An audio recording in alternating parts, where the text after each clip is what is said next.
عدنان صدیقی میرے ساتھ موجود ہیں, کسی تعارف کے محتاج نہیں ہیں, بہت نامور اداکار ہیں. بہت شکریہ عدنان آپ کو جوائن کرنے کے لیے.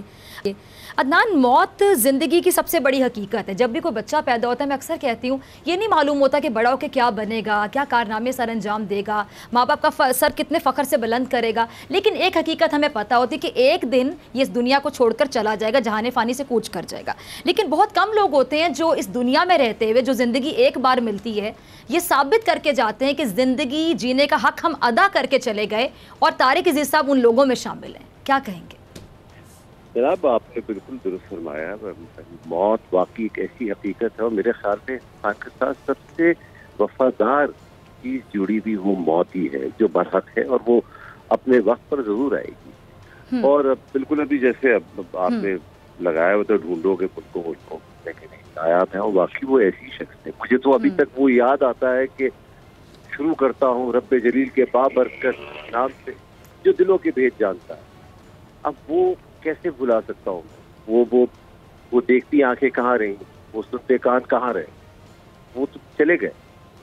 دیکھیں یہ ایک المیہ بہت بڑا ہے. مطلب آپ کو شاید آپ اس بات سے اپنے آپ کو نہ جوڑ پائیں جو میں اپنے آپ کو اس بات سے جوڑ رہا ہوں, کیونکہ یہ میری ایک بچپن کی ایک اور یاد مجھ سے جدا ہو گئی, اور یہ آہستہ آہستہ جاتی جا رہی ہے. اور یہ بہت بڑا المیہ ہے, اور یہ سچائی ہے, اور بڑا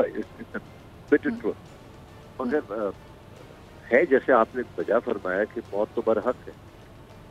مسئلہ صرف یہ ہے عدنان, میں آپ کی بات کاٹ رہی ہوں, ان کے ساتھ ہم سب کے بچپن کی یادیں جڑی ہوئی ہیں. طارق عزیز شو میں کہتی ہوں کس نے نہیں دیکھا ہوگا. 1970s میں شو کا آغاز ہوا, 70s میں جو بچے پیدا ہوئے, 80s میں, 90s میں, اور 4 دہائیوں تک ایک پروگرام چلتا رہا. کتنی بڑی کامیابی ایک اینکر کی, ایک ہوسٹ کی, ایک میزبان کی.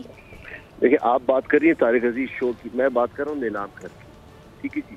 اب وہ جو سلسلہ جو شروع ہوا وہ ہاشو آڈیٹوریم سے شروع ہوا تھا, اور وہ رنگول والا ہال سے شروع ہوا تھا, اور وہاں سے جو سلسلہ شروع ہوا تھا وہ ایک مطلب اپنی نوعیت کا ایک واحد شو تھا جو معلومات کے ساتھ طنز و مزاح بھی تھا.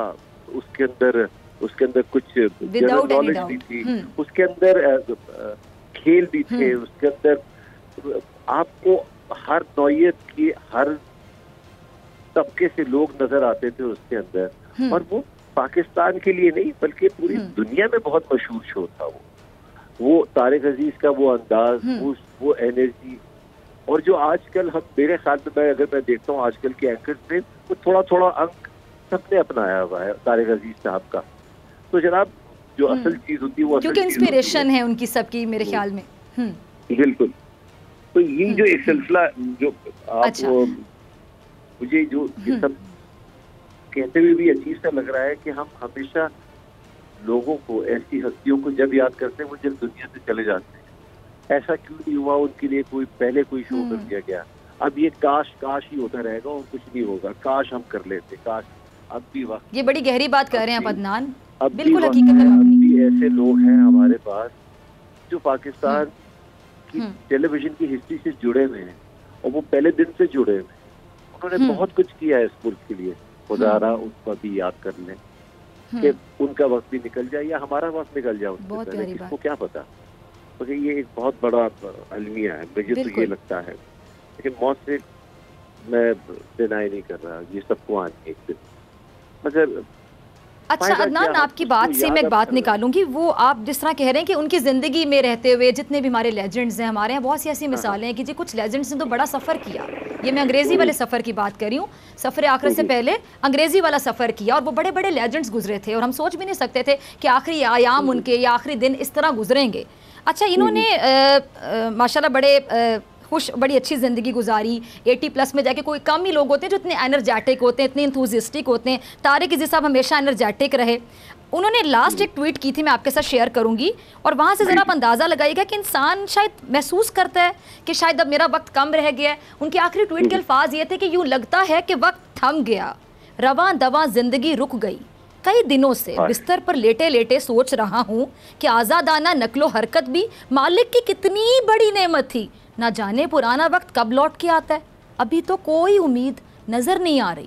کیا کہیں گے عدنان؟ آئی ایم اسپیچ لیس. یہ اس وقت کیوں نہیں پڑی گئی جب وہ زندہ تھا؟ یہ اس وقت کیوں نہیں کسی کو احساس ہوا کہ جب وہ حیات تھے، جب یہ کیوں نہیں سنائی گئی تھے لوگوں کو کہ یار طارق عزیز صاحب کچھ دبے الفاظوں میں کچھ کہہ رہے ہیں.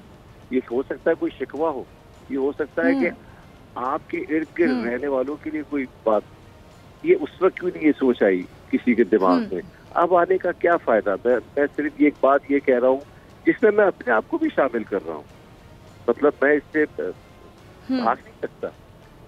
آپ اپنے چینل کے توسط سے کوئی ایسا سلسلہ شروع کریں کہ سب شامل ہیں، نو ڈاؤٹ ہمارے آئیکن کو یاد رکھا جائے. خدا کے واسطے یہ آپ لوگ شروع کر دیں. بس میں اپنے لیے نہیں کہہ رہا، وہ لوگ جنہوں نے اپنا خون پسینہ دیا ہے اس فنون لطیفہ کو، تو پلیز ابھی آپ لوگ سوچ لیں. بس میں یہی کہہ سکتا ہوں. ان کی زندگی ان کی قدر کیجیے. ٹھیک ہے، بہت بڑا پیغام، بہت بڑا. میں یہ سوچ کر بڑا افسردہ ہو رہا ہوں کہ مجھے میں بہت بدقسمت سمجھ رہا ہوں اپنے آپ کو، اور میں اس کشمکش میں ہوں. یہ کاش والی جو بات ہے نا، یہ نہیں آنی چاہیے. مجھے یہ سوچ کر بھی برا لگ رہا ہے کہ میں اب کیا بات کر رہا ہوں ان کے بارے میں. پہلے کیوں نہیں میں نے کچھ لکھا؟ آج میں نے اگر ان کے بارے میں کچھ ٹویٹ کر دیا یا کچھ انسٹاگرام پہ لکھ دیا تو آج کیوں لکھا؟ پہلے کیوں نہیں کیا؟ میں نے پہلے کیوں نہیں یاد کیا تاکہ وہ پڑھ لیتے. یار کیا پتا، اس سے بڑا فرق پڑتا ہے جب آپ کسی کی حوصلہ افزائی کرتے ہیں. انسان کی شخصیت پہ بڑا فرق پڑتا ہے اس سے. دیکھیں ہر آدمی. اچھا عدنان، آپ کی بات، آپ بڑی گہری بات کر رہے ہیں. میں بھی بڑے دکھ کے ساتھ اس میں ذرا ایڈ کرنا چاہوں گی کہ آج آپ نے کہا کہ آج ہی کیوں، آج کے بعد کون کون یاد رکھے گا؟ یہ بھی گہرا پوائنٹ. میں ایگزیکٹلی وہی بات کر رہا ہوں. دیکھیں یہ سب اللہ آج کے بعد کی اگر ہم بات کر لیں، بالکل اللہ تعالیٰ نے انسان کی سوچ بھی بڑی محدود رکھی ہے کہ وہ بہت جلدی اس کو بلانے کی ایک صلاحیت دی ہوئی ہے. مگر اس کا مطلب یہ نہیں ہے کہ ہم آگے کا نہیں سوچ سکتے. اللہ تعالیٰ نے یہ بھی سوچ دی ہے کہ آگے کا سوچ سکتے ہو تم، اور آگے کی سوچ یہی کہتی ہے. چلیں جی، آگے سے مجھے یاد ہے کہ آگے ہمارا کلوزنگ کا وقت آ گیا. بہت شکریہ عدنان، وقت کی کمی تھی، آپ کو سننے کا جی چاہ رہا تھا. عدنان صدیقی میرے ساتھ. سبسکرائب کریں اور بیل دبائیں تاکہ کوئی خبر رہ نہ جائے.